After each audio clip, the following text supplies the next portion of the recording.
So feel free to close your eyes and receive this song as we use it as a beautiful springboard into intuition.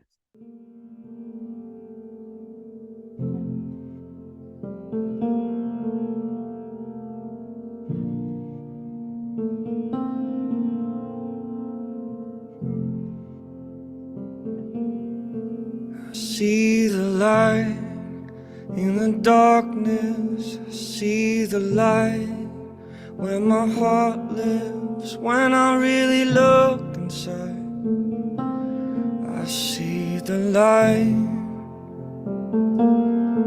I see the light when I'm hurting. I see the light in the learning. When I give up the fight, I see the light.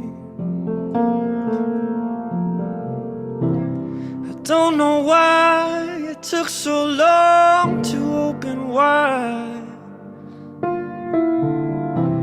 I don't know why I waited lifetime after life. But right now it doesn't matter anymore, 'cause I see the light in the beauty. I see the light in the oak tree. When I just breathe in life, I see the light. I see the light in my demons. I see the light in their secrets. When I don't run and hide, I see the light. I don't know why it took so long to open wide. I don't know why I waited lifetime after life. But right now it doesn't matter anymore, 'cause I am the light in the darkness. I am the light where my heart lives. When I really look inside, I am the light.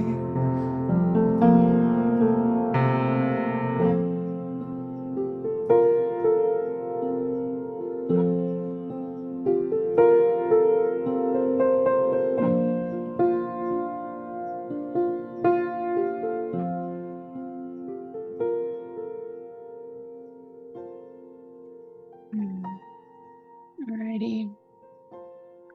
So just staying in this incredibly beautiful, connected space, because that is really what we're here for in our beautiful, sacred morning practice, falling in love into us.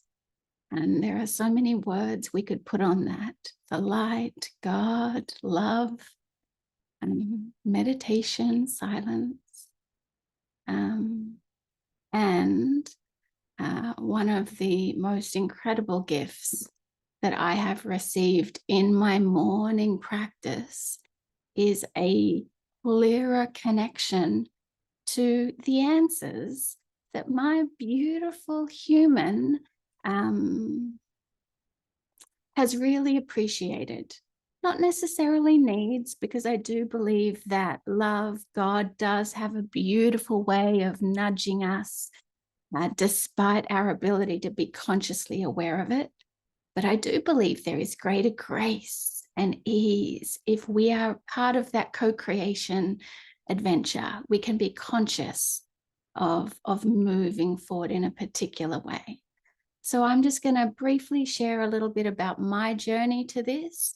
It was an unexpected invitation. I started to sit down with my journal every morning before work because I was incredibly unhappy. Well, I don't know about incredibly unhappy, but I wasn't happy.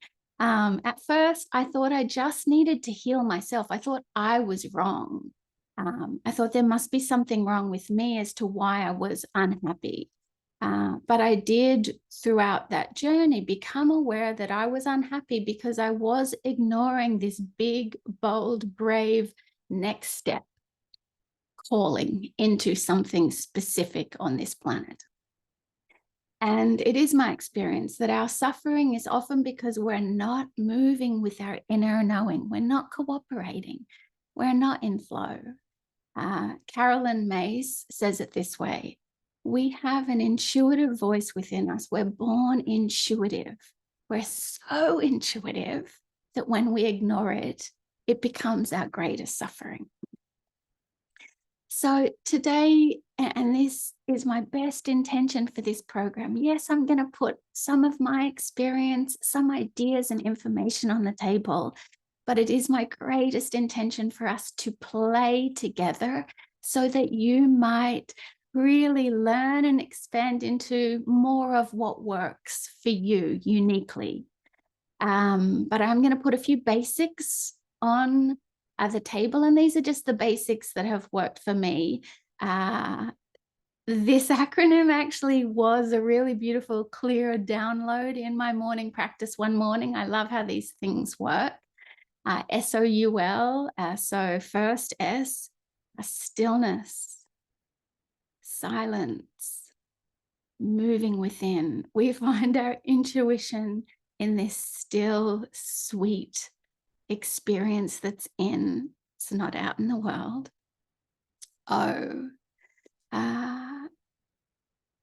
Openness. And really, that's one of the keys we're playing with today.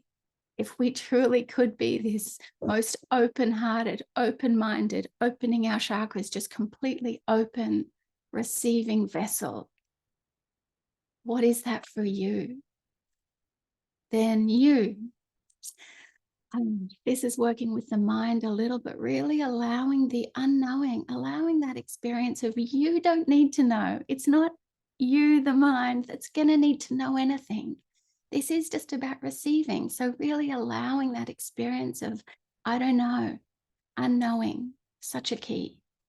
And finally, perhaps the biggest key on this level in so many ways is love, just that unconditional loving.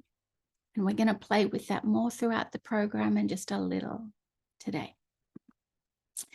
As we seek intuitive solutions for challenges, it is good to know that our intuition is muffled when we approach it from a desperate mind, but it flows freely through a calm and open heart. So let's dive in. Before I do anything, pretty much before any time I close my eyes and do something within my consciousness, I do ask for the highest good. You may have a particular spiritual or religious way to do this, great. But there is a beautiful intention that goes with that. So I'm just anchoring that as a beautiful and perhaps top of the most important basics for me. And I want to just talk a little bit more about intuition as a process of receiving rather than us needing to do anything before we dive into this little bit of play. So I did receive the 5 steps for spiritual manifestation this way, and we're going to play fully with that on day 16. And every morning I do spend at least 20 minutes in silence because of the intuition, because of what I receive in silence. And this is usually how it works for me. You're going to be slightly different because we are all truly unique. Often, initially, I do receive parts of me that need loving and release. They could be called fears or feelings. Sometimes there is a process of that and sometimes not. Then I seem to catch the important things that are about to fall through the cracks. And that can be like, oh, it's so-and-so's birthday tomorrow. Oh, there's still clothes in the washing machine. But it's wonderful to get those. Like, thanks, God. And I write them down. And then once that water's really kind of started to run clear, in my experience, I do receive those beautiful intuitive nudges for how my soul is being called to share more of me in the world. I call them callings. How can I receive and enjoy this life even more? Alrighty. So for the highest good, let's get ready to play. And we can all start to do this as an active process right now. So imagine that your head is a beautiful empty bucket, an empty container. So it's a container for receiving things that just get popped in, right? Maybe things are just going to pop in. And some masters have described intuition as simply the first thing you'll receive. So now let's just keep relaxing, letting go, and receive within your own inner consciousness. So I do this at the Tisratil that has been called the seat of the soul, and that's basically the center point within our head. Other people focus on their heart chakra, and that's a key for them receiving. Others, it's just above their head, and I'm sure there are many more. But if you don't have a reference point for that to this point, play with the Tisratil for today, just as a reference point moving forward. So let's play. Ask right now for a color that's for your highest good. Maybe you need a particular vibration of light, because a color is actually just a part of the light, a particular vibration of the light. So we're not going to take long here because we're just going to receive what pops in, but ask for the color that's for your highest good right now. Let go. You don't need to put it there. You don't need to think. Just pay attention and receive the color that's just popped in right now.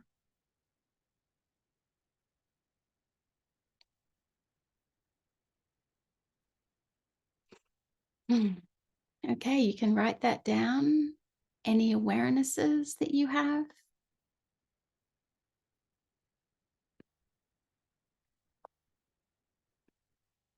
Okay, let's play a little more. Would you be willing to receive an animal for your highest good? Maybe there is an animal that has particular qualities and gifts and energies. So first, set a clear intention for the highest good and any other specifics that you choose. But now let's just again relax, let go, pay attention. Receive the animal that's given, that's popped in right now.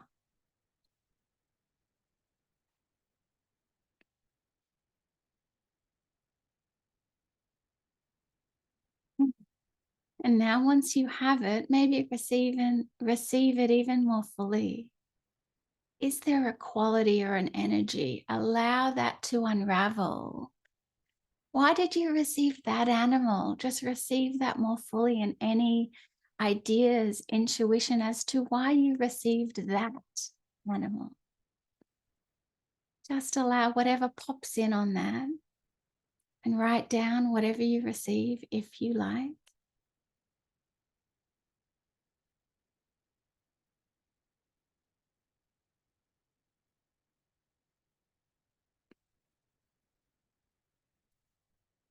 And moving on into our last bit of play for this morning, which is receiving a being for your highest good, a being of light.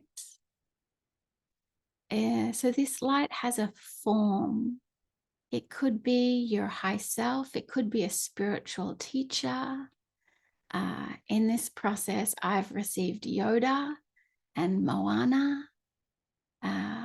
Angels have come present with me. My mum that has passed over has shown up often as my being of light. So first, set a clear intention for the highest good and anything else that you choose to ask for in this moment. And so now, again, just receive a being of light who shows up for you, who just pops in right now.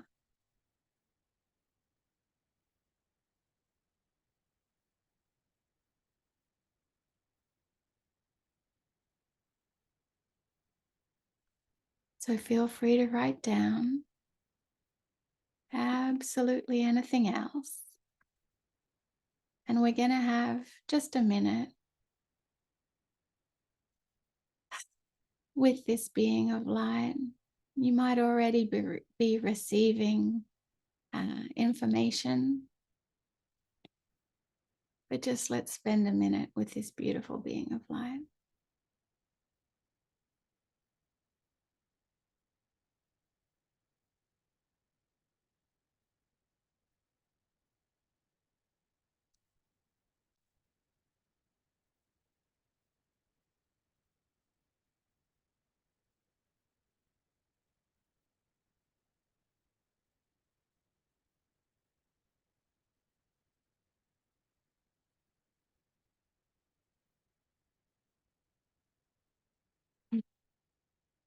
And I do encourage you to write down anything that has come present right now. My experience that when I'm receiving in this way in the mornings when I'm really connected, because there is a range, there is a spectrum, I often don't remember it. I think I'm going to remember it. It's kind of like when we wake up from a dream. It's so clear. We know we're going to remember that dream. And yet, because we are actually so connected to that other level, uh, that invisible realm, sometimes we don't remember it here on this physical realm. So I love writing down what I receive. So I'm going to complete today just with a beautiful encouragement that our sacred morning practice is a profound gift where we can get the answers that we do want most. So I do sometimes in my morning practice, I ask for specific questions in my life. When I'm sitting down in silence, I do call forward a being of light, or sometimes not. I just ask because I'm now so in the process of just being in this space. But I do ask specific questions. What's the next program I can share? Do I go to Europe or back to Australia this summer? There is a profundity for me in that. I also find great value in just allowing a being of light just to share. And I often ask, what's for my highest good? And sometimes I do hear things I don't want to hear, nudges forward that I am encouraged to step out of my comfort zone, and that is uncomfortable. And then I will also say that sometimes I find myself moving completely beyond questions and answers. And I always, when I'm just moved beyond that place, I do just move into that wordless place and I just receive. I do experience that there is a transmission and an alignment going on then that is more powerful. So I let go and I do receive that. So I'm going to finish just with a few encouragements moving forward. Maybe today spend just a little bit of time with your intuition, receiving an intention for your sacred morning practice so far, and maybe write it down. I did intentionally move through these questions a little bit, perhaps more quickly than I often do this process. And that was on point in terms of often if we're taking too long with something, we have actually fallen into thinking. So I am encouraging us to really play with the first thing that pops in really could have the gold for you. So this kind of stuff doesn't actually need to take a whole lot of time. And yes, sometimes there are some more fears, feelings, anxiety, depression to clear where I'm so excited to dive into those days. because we are going to be addressing that and learning how to clear that. But when we're receiving our intuition, it can be a very effective, efficient process. So from Rumi, everything in the universe is within you. Ask all from yourself. Who's this lovely lady? If you want more intuition, more inner knowing, spend more time in silence. And finally, anyone who genuinely and consistently with both hands looks for something will find it.